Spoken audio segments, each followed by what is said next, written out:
ये हमको बताइए। हाँ हाँ, तो इसको कैसे तोड़ दिए एकदम? तोड़े कैसे? ये वो मैंने बहाना सुना था। तोड़े कैसे आप? महत्व क्यों नहीं समझे अटल चौक का? अटल जी हमारे छत्तीसगढ़ राज्य के निर्माता है, भारत रत्न है, देश के प्रधानमंत्री 3 बार है। और आप लोगों को थोड़ा सा समझ में नहीं आया? साधारण कोई मकान का पिलर जैसे इसको समझ के तोड़ दिए साले। समझ में नहीं आता है तुम लोग को? गाड़ देंगे साले तुमको तुम्हारा सर कलम करके। समझते क्या हो? अटल जी का अपमान है।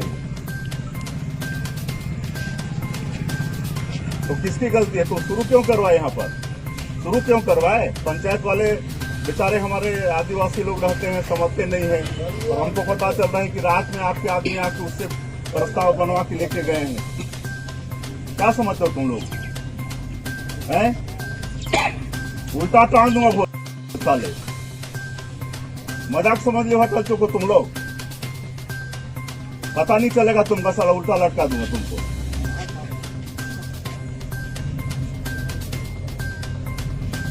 मतलब कोई चीज नहीं है अटल चौक मतलब।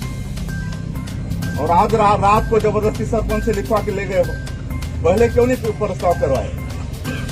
अभी करवाए हो। रात को जब तुम लोग के ऊपर फांसी का फंदा आ रहा है तब बचने के लिए